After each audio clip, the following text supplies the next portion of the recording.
When all is said and done, what will you say? Will you say that you shifted expectations, or the ground shifted beneath your feet?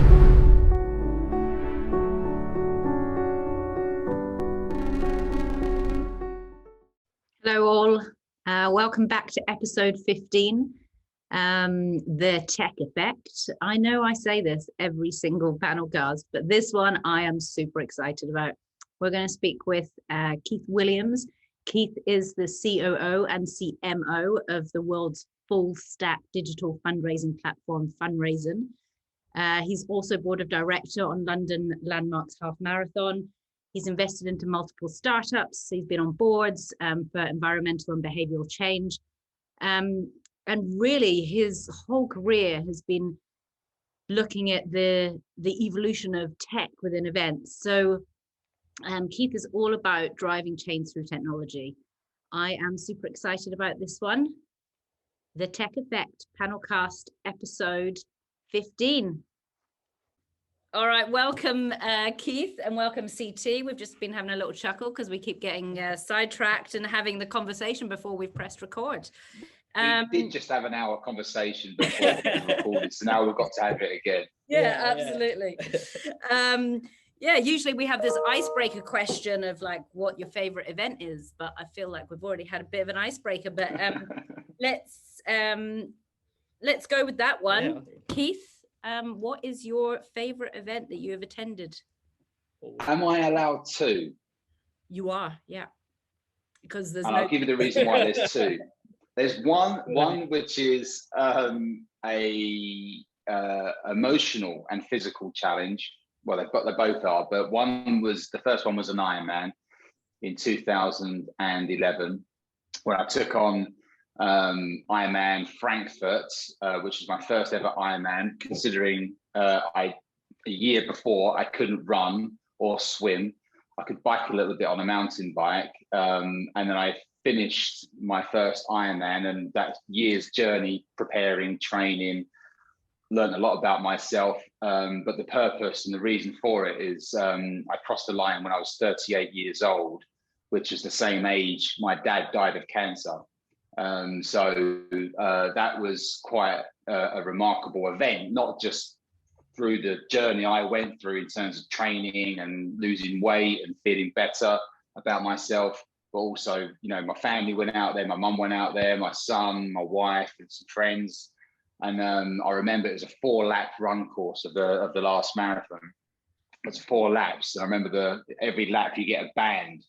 And I was sort of like, every lap I'm sort of like getting my additional band, and I'm thinking my last band, I think, I've done it. Like, you know, so, and I remember crossing the line and my son was there and my mum and my wife, and that was amazing.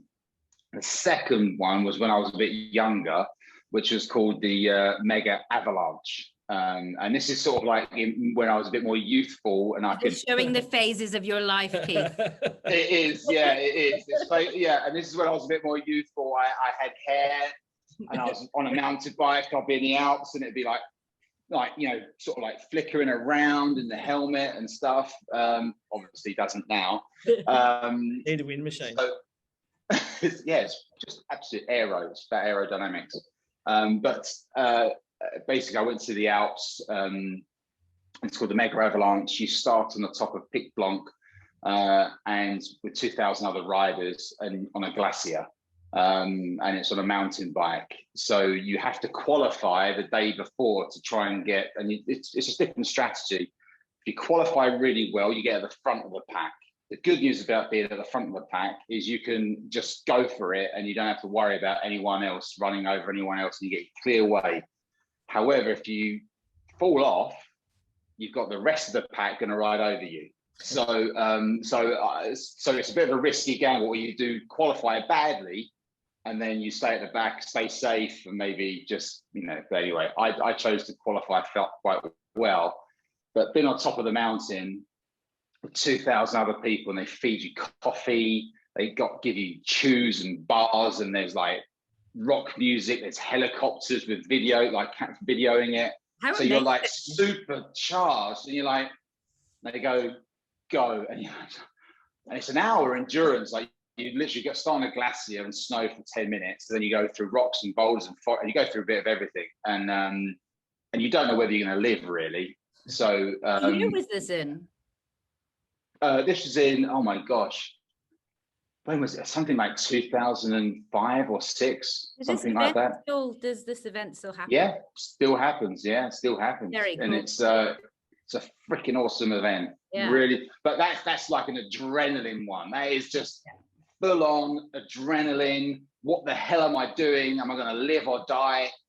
Are people going to ride over me? But you have people like falling off and cranks coming out and bikes smashing up, falling in, but going in half. But typical Europeans, and you always got some French dude just sort of like coming through, la-di-da, you know, you know. But yeah, it was good.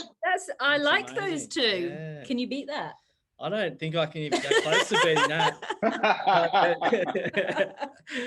I feel like it's going to be boring now, but I was going to bring up, given that the Monaco Grand Prix is on this weekend, and it's always been one that's been on my list. So that's one that I love watching. I mean, I love watching Formula One anyway, but the Monaco Grand Prix is incredible, and that's definitely one that I want to go to. Maybe I have been there. You have been there, I know. You've told me before. Every time I say that, you say that. I know, but I didn't know F1 at the time, which was such a waste. So yeah. Have you been there too, Keith? I've been to Monaco, but I haven't been to the Grand Prix. Have you been to Monaco? No. Chris? Nope, I haven't. It's on the list. It's next time. It's mind blowing, that place. Yeah. Anyway, that's mine. Stunning. Yeah. Well, I loved all three of them. Especially loved the stories of the life journeys that you went through there. Yeah. Just for everyone listening and watching, can you just give us a brief summary of your career? And because I find it fascinating, and obviously bikes have had a really big influence in your career. Yeah, so I started out, well, I think all of my career I've been very fortunate in terms of being able to do things that I love and I feel passionate about and has made an impact to others, and storytelling. So the point around the bike was really, I would say I first started my career when I got on my bike, and I separated from this girl at the time. I went to the Alps in the late 90s on a road trip with a friend to go on a bike in the Alps, to sort of like put my bike on a chairlift, go to the top of the mountain with no car noise and just like be free and just go down this mountain. Anyway, I spent a week out there, fell in love with it, and just felt like I needed to tell other people about it. And, you know, at that time, you know, the only way or the best way I felt to tell people about it was to talk about it online on a website somewhere, you know. So, you know, back then you had dial up, and I created my own website. My mum gave me £50, and, you know, I bought 2 domain names, bikeactive.com and bikeactive.co.uk. I didn't know what that was going to be, but I just wanted to tell other people about my experience in the Alps, because not many people were doing it at the time. So I built my own website and told the story, and just started to fall in love with how users or communities were starting to come to the website, how they were interacting, how they were getting value from the website, and more people used it. And then all of a sudden I gave up my day job back then and started to retail on it, because now this audience was coming to the website, and then I could then monetize that audience. But in a good way. It was a win-win for me, and it's a win for the consumer as well. So then I opened up a warehouse, and people thought I was mad, saying, "What, you're selling these expensive bikes in a warehouse with no passing trade? Don't you need a shop?" I'm like, I don't need a shop. The shop is the website, the internet. So this is in 2000. Yes, brilliant. So, but the point of that was, it was it kind of, what I loved about that is that I had an experience, and I always feel you should pass it forward. If you have a good experience and a bad one, you can learn from it too. But if you have a good experience, pass it on so others can maybe connect with it and enjoy it. So people was coming in, buying a bike, and then I loved the fact that they was taking that bike into the forest or on a road or in the mountains. Those tires that I bought from my bike were rolling down some terrain, and I was having this journey, having this experience, and that just made me kind of like gave me a kick, you know. And every year since then, I opened up the opportunity for everybody to have the same experience live in the Alps. So we had a road trip every year when I had the business out to the Alps, and they'd done the same thing I did before I even opened the bike shop or the website. So they could literally buy a bike and go and do what I did. So I sold the business in 2008 after 7 or 8 years. But then fell in love with online. You said brief, Hayley, I'm so sorry. But online and sort of like retail and consumers. So and sport. Well, so it seems, looking at your career history, there's a lot of tech involvement in it, but it's actually about the engagement of communities throughout that. And we've been through a few different stages of web, but you know, you've started even when it was just like forums and, you know, the very beginnings of e-commerce. Yeah.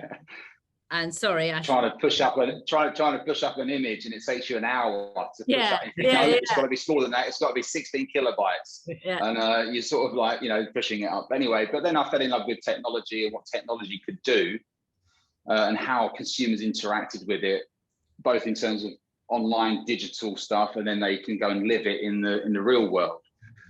So I joined a company called Active, which is one of the world's largest ticketing, registration, event management platforms in the world, powering about 20,000 events I'm sure a if year. anyone that's listening to this, if they've been to an event anywhere in the world, they've probably come across Active at some point, whether they know it or not.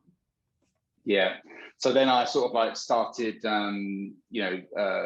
I was one of the first outside of the US to start the international business for Active, along with one or two others. And it was just freaking awesome talking about events and using technology to help connect people with things they love, want, and need to do through the use of technology. So that was fantastic. And then during that process, I realized that there was events out there that were fundraising events.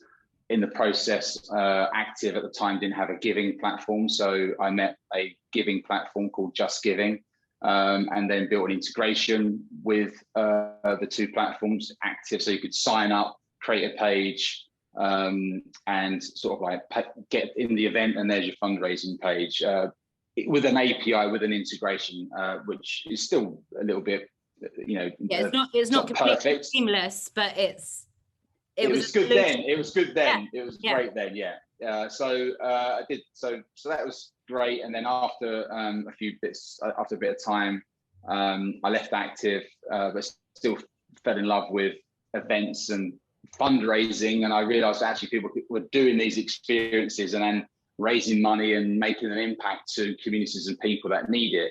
So I then actually went and joined Just Giving. For 4 years as their general manager, head of the UK, and helped them sort of like for 4 years transform from, you know, being a new company and going through an acquisition into Blackboard, and then from there I've sort of like moved on to fundraising. But the core of everything that I've done is ultimately through the experience that I had with my dad.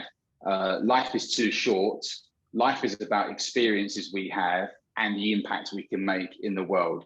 So through technology, I try to embrace that, to say, how can I use technology to create experiences that mean something to someone or people or communities, and then also make a difference through technology. And technology is the fastest way to achieve that mission. Yeah, absolutely. Yeah. I think if anyone goes on your LinkedIn, they will see your career history is pretty much all about giving and behavior change and technology. Yeah. So that wasn't brief, was it?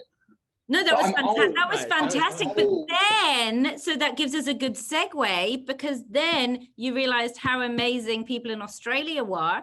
I saw that you were on the board of Rosterify at one point, which is a tech startup that came from down in Melbourne, and you also now are part of the fundraising team.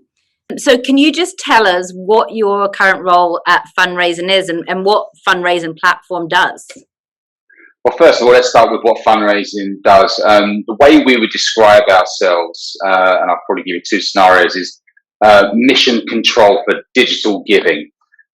So we are basically a WordPress for charities, where inside fundraising you can unpack any type of campaign you want and build and launch any type of fundraising campaign, whether that's a mass participation event and you want a website, registration, fundraising, gamification and badges and emails and triggers.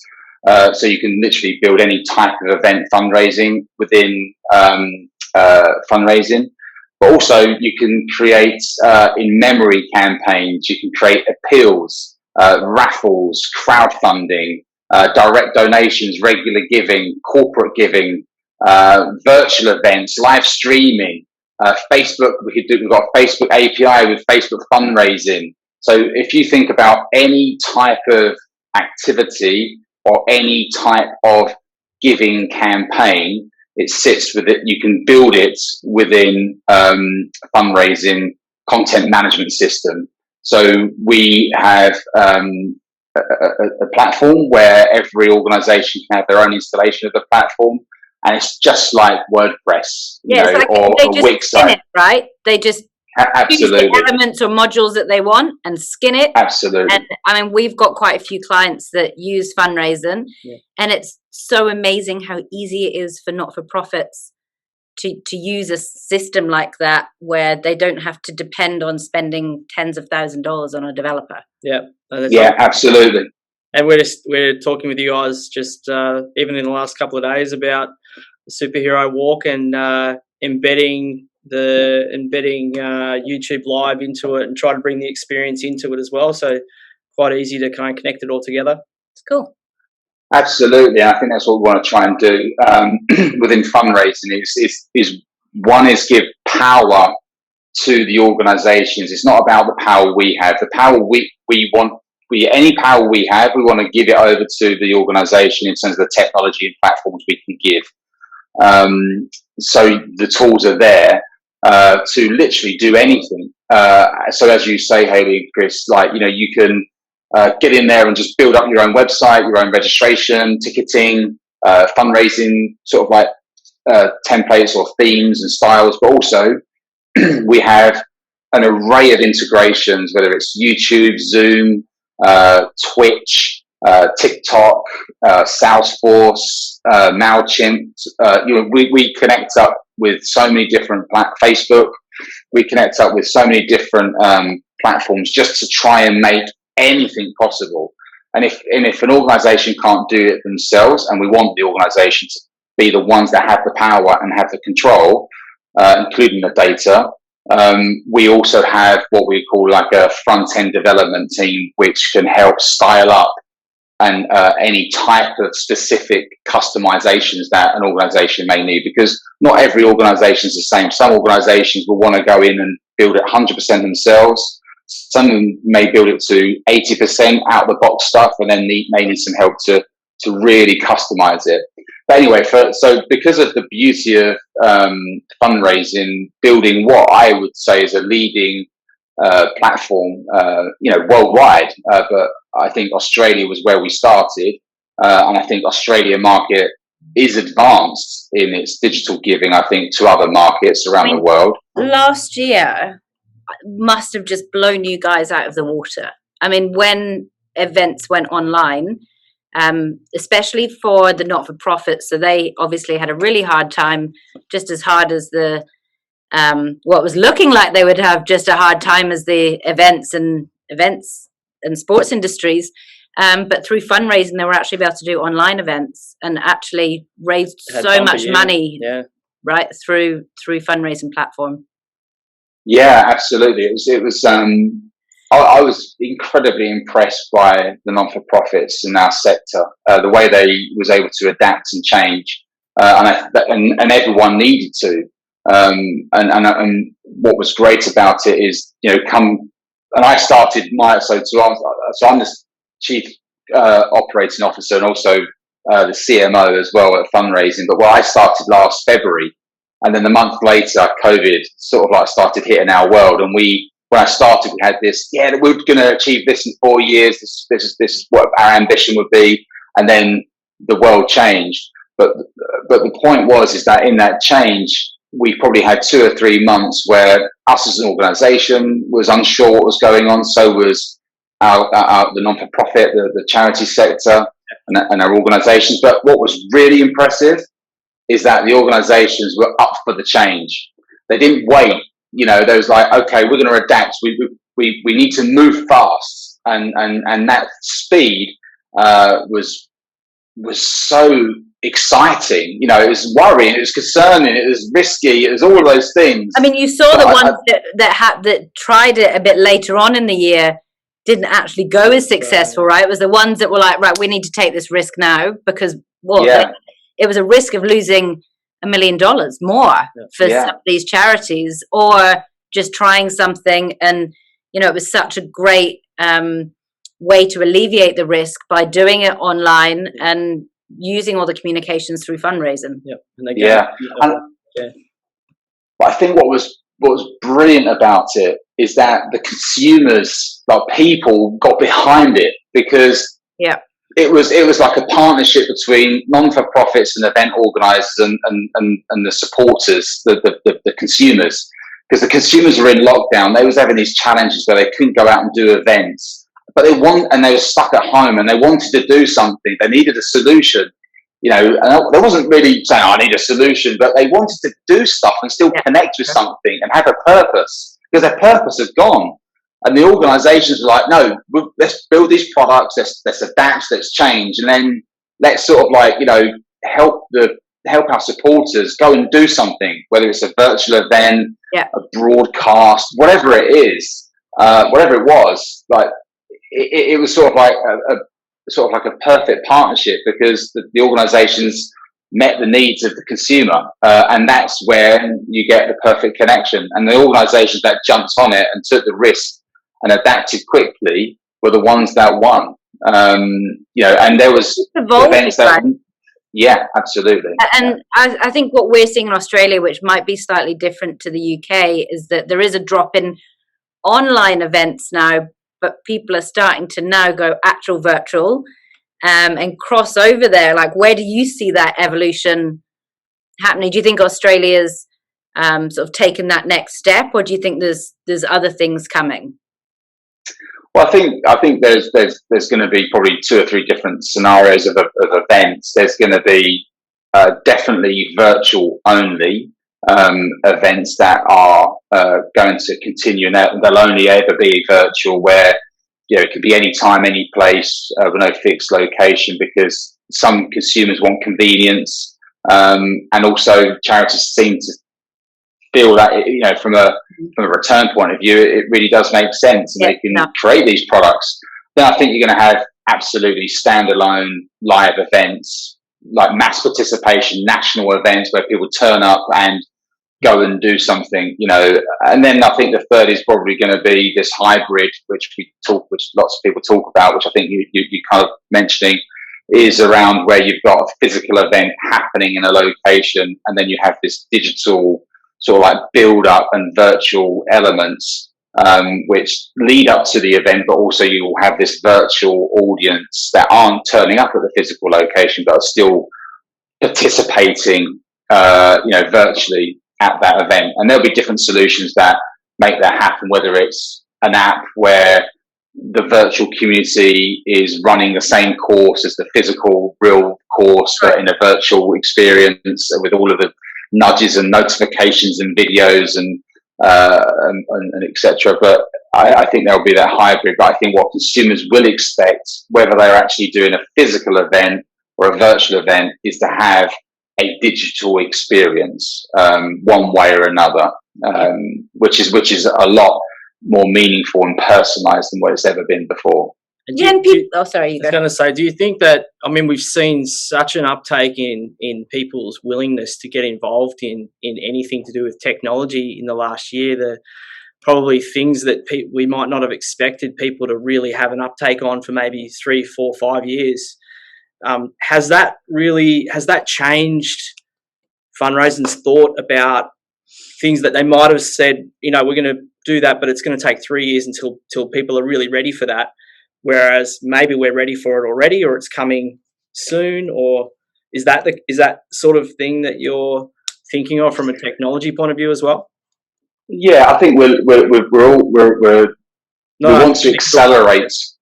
I think what we had in our mind around hyper-personalized experiences for individuals, we give the controls to the organizations to give their supporters incredibly hyper-personalized experiences, because we believe every individual has a story and they're raising money for a particular reason, and they deserve the recognition and the experience they deserve.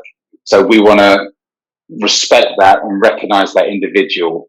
So we've always been that organization that wants to deliver that personalized experience, but what it will mean is that we'll accelerate the way we do that in terms of some of the integrations and some of the other platforms that we want to work with, but also delivering and developing our own stuff in terms of those personalized experiences. And so it's knowing the audience. Yeah, that's the same in, I suppose, every business post-COVID, right? If you're not doing that, if you're not thinking, well, my plan that was a 5-year plan is now like a 1.5-year plan or whatever, you might get left behind, because during the time of COVID, I heard someone saying the other day, it's BC time, before COVID. So BC, you're all right to I just totally ripped that off someone. Sorry, sorry, whoever that was. We like it so much. Yeah. We'll take it. But before COVID, we may not have had all these different ideas, and we certainly didn't have the time to work on these ideas. And what we're seeing now is just absolutely extraordinary innovation coming from everywhere, and an innovation with a really good cause and a really good sentiment behind it, that it's not just about money for everyone anymore, and people really want to have that connection now. And you're saying about the hyper-personalized experience, and people want to know that you know them. Yeah, absolutely. It's really important. And I think before that too, maybe people had ideas, but maybe they didn't really believe that people would actually go ahead and do it. And I think we were so forced into it last year that the whole world jumped on, okay, we're doing that. Yep, no problem at all. We can sit at home and work from home, and it's no problem at all now. We just totally advanced through that to the point that those ideas now, people having those ideas, they're willing to now say, okay, here's this idea. Let's do it, because people are going to do it. People will take this up. And that is a perfect segue to talk about Cranked Up. Do you like that? Yeah. You're my buddy. Seamless. It's seamless. Like, wow. So we've done this before. Look, I do really want to talk about Cranked Up, because when we met, Keith, well, we virtually met at a conference, mass participation, and we were both speaking at it probably last October or last November. And I was watching Keith speak about this platform, Cranked Up, or this event, Cranked Up. And I was like, this is incredible. Like, this isn't just an online event. Can you explain to us what Cranked Up is? Because this is something that you developed during that time of COVID, right? When there was time to innovate. Yeah, well, I was a consumer. I had all these events that I was signed up to last year that was postponed, cancelled, and events are important to me, like they are to many other people. And what I felt was lacking, there's lots of virtual challenges which are fantastic. They're fantastic, and not taking anything away from those at all. But there was one particular types of events in terms of cycling that was just lacking. I just felt like I was in these challenges, but I was lacking the entertainment element of it, like you'd normally feel at an event. So when you go to an event, a real event, you've got a stage with music, You've got places where you hang out. You've got an expo booth, and you've got retailers, and you're meeting new people, and you can feel the environment and the atmosphere because you're surrounded by people and you're participating. It's an experience, absolutely. You pay to have an experience. Yeah. So, and I was watching other people sort of like do these challenges, and I was doing these challenges as well.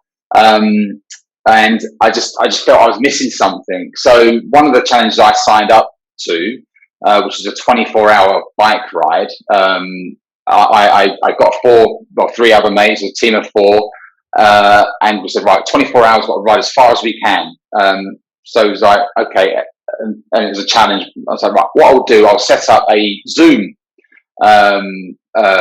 room, and we'll all hang out in there, and I'll get my brother in to play some music for us, and we can invite all of our friends and family to come in and join us through the 24 hours, to say hello, pop in, support. Also, we can hang out there. Events industry, right? So he was out of work at the time. Absolutely. And getting everyone involved. Yeah. In this. Yep. He's been in his events business for 15 years, and he hasn't worked since, and he still hasn't worked since last March. So he delivered 300 events a year, weddings, corporate dues, music. He's basically styled up and created the entertainment, all these events. And I was like, right, I'll sort that out with my brother. He can come in and play some music and get back to his gig. And then I'll sort of like get my friends into this Zoom and get them music being played, and we all connect, sort of like in the Zoom. And then I'll get friends and family to come in to support us throughout the 24 hours. Anyway, we did that, and it was amazing, absolutely amazing. And I asked my friends, the team members, say, right, okay, just debrief, do a minute video and I'll create a summary video of how it went. They sent me videos back. There's all 4, 5, 6 minutes each. I listened and watched their body language, and these aren't people that normally get on the videos and record themselves. And they were emotional. They had an experience. Like they talked about. I thought, well, if they felt like this, how can I take that to other people? Because other people, just like my mountain bike experience, how can I take that experience to other people? So I phoned up Zoom and some other platforms, broadcasting platforms, to see what we could do. Anyway, we landed on, which is now called Fondy, whereby we could create a broadcast where people can ride their turbos in their homes with other people, competing against other people. So if you think about this massive room full of lots of individual homes in one space, riding against each other, trying to go as fast as they can, and then with a stage with loads of music going on, pumping you up with a MC commentator, talking about certain things, calling out people's times, their distance, what's going on, just like an MC would do at a real event. That, like, people that are competing, their friends can even like jump in, right, and go, "Woo, go for it!" Absolutely, yeah. So we had like these elements. So if you think about it, we had what we would, if you entered this broadcast, this virtual world, we called it a virtual arena. That's what we called it. Yep. You'd have your main stage, and that's your lobby or your main stage. You've got the music, and then actually every team or individual could create their own team pit. So you go into another part of the same broadcast, create your own room. Yeah. And then that's where you could have your interaction with your team, your family, your friends. But what we did is we always pinned and broadcasted this main stage wherever you were in the virtual arena, whether you're in your own team pit or you could enter someone else's team pit to check out another team, what they're going on. And you educated me about the pain cave. I never realized there was such a thing, but you basically brought that experience. Do you want to explain the pain cave, and then we can explain how? Yeah, absolutely. So if you world. Yeah, so if you hashtag or search hashtag pain cave, you probably get things that you wouldn't expect, which is about bikes. And it's a pain cave is obviously a room or an area of your house or whatever where you go through pain exercising, and it's usually on a turbo because turbos are pretty hard work. but people are proud of their turbo. Sometimes it's a shed, and they've literally got an inch either side of their handlebars, and they're all like this because they've got no room. Or some people literally have this palace of Just massive screens. They've got everything. They've got their medals. They've got all their stuff. They've got all of the luxuries you could ever dream of. But people are generally proud of their pain caves. It's where they, I don't know, get to know themselves a bit better. So what was amazing is we was asking people, and everyone was on video. So everyone in this virtual arena was a person of themselves. Their homes were being brought into this broadcast. So they were the stars of the event, because they were bringing their homes. They wanted to showcase their pain cave in this event, so you could see everyone's pain caves all across the event, and they were competing against everybody as well. And they had their family, friends spectating, checking them out, supporting them, and they had this entertainment. And then we also got partners in where we had broadcast and media hubs where partners would come in and deliver content to the riders and the spectators at particular times. That could be interviews. We also had charities involved where multiple times now, though, right? It wasn't just the once. Yeah, we did 3. We did 4. We did one just before Christmas, which was a challenge of 2 hours. How far can you ride in either 2 hours, 6 hours, or 12 hours?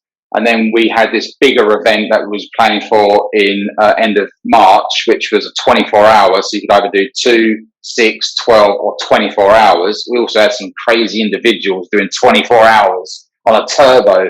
How crazy is that? 24 hours on a turbo. But what we did in January, February is we called them the Fast and Furious, like super sprints, where it's just 2 hours flat out. Go as fast as you can for 2 hours, and that was usually as an individual that people would do that. So yeah, it was just this experience, just bringing people together, because they couldn't go out on there, because in the UK and around the world you couldn't go out. You shouldn't be going out for 2, 3, 4, 5 hours on a bike, and you couldn't ride without anyone. Couldn't ride with anyone. So this is a way to bring everyone together. Sorry to interrupt. And what stage is the platform at now that you have? That you can go out riding. What's your future plans for it? Because it's incredible. When you look at all of the online events that happened last year, that's one of the only ones that I've seen that have actually brought to the experience to people, that gave people that absolute connection. So yeah, well, thank you. What's the plans? Tell us. Well, we're in the fridge for in the UK's point of view in terms of our seasons for spring and summer, because I think as people come out of lockdown, they want to go outside and ride bikes, and events may start coming back. So our plan is that we come back in October, November. Spoiler alert, we may actually have a Halloween theme going on here. We're in the pain cave, so spooky pain caves. Think about that. So we'll do that. But also, what we've learned from this as well is that there's other organisations that want to have their own sort of like challenges, and so it's like more powered by Cranked Up, where we'll provide the technology, the production, or the entertainment, or just the technology where it's all plugged in together, but it's actually wrapped in a brand, right. Where a brand is CrossFit or yoga or so you can do any sport essentially, absolutely, that connect global communities together. Yeah, absolutely. Because I think what was not frustrating me as well is that I'd see my wife watch someone. Like she go onto Zoom, or it could be someone famous or someone broadcast on YouTube, whatever it is, and that one person is talking at people. But I thought there's all these thousands of people that are watching this person, but they don't know each other. They're not part of anything. They're just individuals. Yeah. Like that's just a viewer. I'm like, they're not just a viewer. They're someone. Like, let's get them all together. So what we could do and what we're looking to do is to use it whereby, yes, you may have someone on main stage doing something, but you could have these different areas within this virtual element where other things are happening, but you're all part of something. So yeah, that's the goal. And like you say, you know, you're in that time of year where people are looking to go outside and things. But if something changed, it's the sort of thing that you could very quickly drop something, you know. My brain is going off at the moment. I'm like, hang on, you could do a live event with all of these, you know, if you think of something like a CrossFit, where they have all of these competitions around the world, and then they come to a one world championship. So you can still have the world championship, but then in all the local areas, you actually have CrossFit competitions from different gyms. Absolutely. I mean, the possibilities are endless. Absolutely. If you think about gaming, you know, usually or gaming or even like, so you think about gaming competition, you're right. Usually gaming, you know, and there's nothing wrong with Twitch, but it's usually you're watching different people, but there's no like area whereby as a spectator I can see these 16 matches or 32 matches, you know, happening at once, like, and I can drop into each one, and then basically they all kind of start going into basically your final. Yeah. And spectate, and you can engage, you can comment, you can chat, you can, you know, you've got like different media content coming through. It's a production. This is what it is. It's a production, and with technology and broadcast wrapped into an area where the organization can control what content comes out, but then empower people to engage the way they want to with chats, create their own rooms, do polls, all these things that it's an experience that I don't say control, because but as a media or a broadcaster, you can control what content comes out when. And I think that's what's beautiful about technology now, is that you don't need to be the BBC or a big broadcaster to be a broadcaster. You can be, anyone can broadcast now, because the tools are becoming so powerful and convenient. So as you say, if anything changes, Chris, we can pop this up any time. And I think what we've learned through COVID is that the world can change so quickly, or things or scenarios can change so quickly. What we learned is everyone wasn't diversified enough. They didn't have other options. What we have now is like things that we can just light up. So if anything happens, our revenue doesn't just cut off. We can open stuff up and create new revenue streams. Well, we did, or we do it as well. Yeah, that's right. And we did a series of events a couple of weeks ago, and it was amazing how there was part of it that was sort of the online virtual, part of it was live, and some people were like, oh, this is so amazing, I could just do it anywhere, and I love that it's in my locality. And some people were like, oh, I just want to go back to the city and have this really big thing. And I think all of these different event platforms and this technology, this innovation that's happened over the last 12 or 18 months, I think it's 18 months, but I keep saying 12 months, but I think it's been a long time. It's been a long time. But to your point, Hayley, if you think about, I freak myself out. Your thing about CrossFit, but if you think about what happened with Blockbuster, I'm not sure you're familiar with Blockbuster, which was when you went to rent a movie in a store, in a bricks and mortar, and then you had the Netflix. So Netflix took away the bricks and mortar of going to rent sort of like a movie. Could it be that actually people don't necessarily want, or not as many people want to go to a gym, bricks and mortar, to do their exercise? They actually do want to consume, a digital experience of fitness in their home, because it's convenient. And the reason why that's a worry, and also a good thing, is that it takes 82 days to change a behaviour. Generally, we've been more than 82 days in COVID. And I think people do like the convenience, and I think they want to pick and choose now the things they want to do. You are going to get people that want to go to the gym. I think it's the same in events. I don't necessarily think that that digital has taken a piece of the live events pie. I think the pie just got bigger. I think people actually just went, oh, I don't mind doing virtual and I don't mind doing live. And like some people are always going to be live and some people will be like, oh, I've experienced virtual now and that's where I'm staying. And I think like what's different about it is that people realised a lot that they need connection. So they had connection and they connected in whatever way that they could, but as soon as they could get out, they wanted to connect with their friends, they wanted to go to events, they wanted to see they could do something like Cranked Up and have that actual connection, right? Yep. Whether it was online or live. I think that's what we realised is the connection is really key. Yeah, absolutely. The connection it's all about the connection, and that's the meaning. And the connection, the bigger the meaning, the bigger the connection. So that's why you got to stay relevant. But I agree with you, Hayley. I think the pie's got bigger because I think people will I'll still want to go and do live events. You're not going to stop me. I can't wait to be on a start line. I literally can't wait. But what I will not stop is these digital experiences, like being on Zwift and Turbos, and because these are like this is new to me as well. It's fantastic. I love it. I'm in my home. Yeah, there's a place for it all. Absolutely. Yeah. And I think that if we're trying to hold back our industry from saying, oh no, now we've got to go all the way back to live, I don't think that is not realistic. And actually we've been using, this is a really simple thing, but we've been using QR codes in our events for maybe 6 or 7 years. Trying to get people to use them has been so hard. This year everyone's like, ding, QR, ding, right?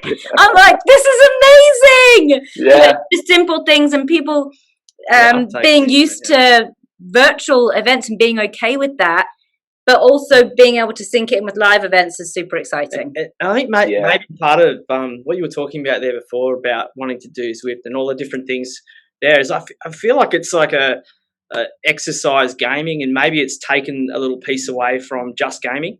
So people have maybe come through from gaming from younger. They want to now do exercise, but they're linking it together on that side, but then there's live events on this side, so they still want to be able to do both, and maybe that's where it's taking a piece of that side as well.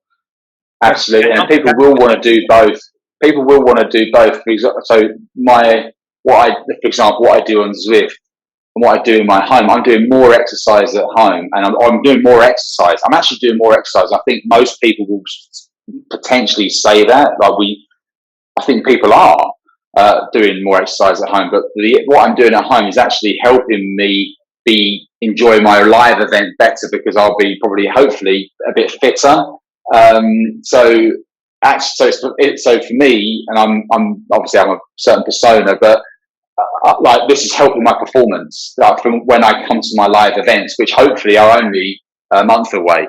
But all I've done in this digital side of things will help me in my live event. And so I'm doing both, and I'm thanking technology for enabling me to do both. Sure, you two keep giving me the best segues, by the way. I was going to say, this is the trophy hunter. The trophy hunter.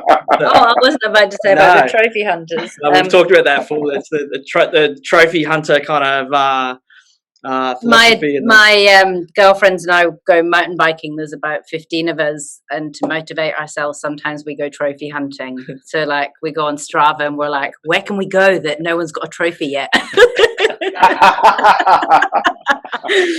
Anyway, that was brilliant. Weird personal information there. The segue that I was liking there was your future events. So we're actually nearly coming up to the hour, but I'd love to know what events you're attending soon. And being in the UK, it's very early days.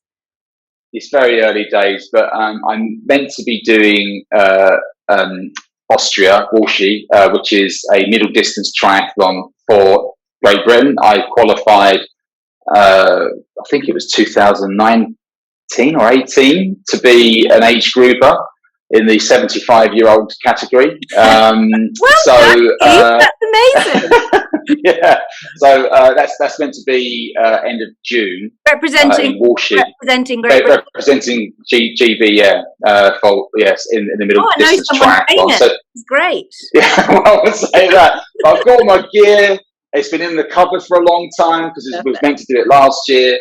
But anyway, so I've got that coming up, and then the week later, I'm meant to be in Lanzarote doing a full Ironman. Right. So See how you go. yeah. Are you able to travel at the moment? Are the borders open to travel? So we're allowed to travel. So we're allowed to travel, and we've already seen some people traveling to the green list of countries, which means you can travel there without not having to quarantine on the way back. But there's only, I think, 12 or 13 countries that are on the green list. So you can travel to those. But at the moment, the countries that I'm meant to be traveling to aren't on the green list, and the government, I think, update those lists every 3 weeks. So I think the event organizer, they're going to have to make a decision to. It's difficult, isn't it? But they're going to have to make it. And like, do you get special exemption because you're representing Great Britain? And so we've just had over here about the Olympic athletes, which I'm very opinionated about, and I think yes, they should get vaccinated and go and represent our country. But yeah, so are you having those discussions? Yeah, So the Austria, it's themed as a professional race. So there should be some exemptions, yeah. But I think they're just still waiting to see what we can do. Yeah, but it's costly as well, because I think we're going to have to get tests, on the way out before we go out, and then on the way back. And sometimes that's the cost of the holiday. Well, it's not a holiday. I'm going to be racing. It's not a holiday.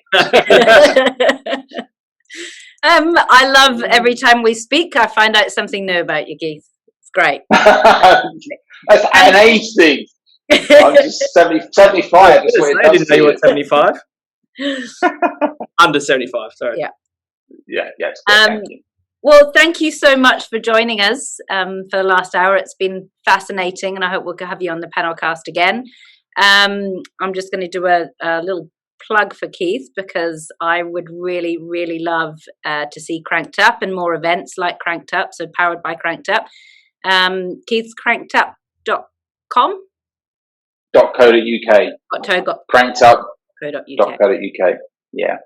Perfect. Fantastic. All right. Well, thank you. Thank you very much, and we'll speak to you again. And good luck in a couple of weeks. Thank you, and thank you for you two. You two are great. I love it. It's fantastic. It's the best morning ever. Wonderful. All right. Well, enjoy your day today. Speak to you soon. All right. See you later. Bye. Bye. When all is said and done, what will you say? Will you say that you shifted expectations, or the ground shifted beneath your feet?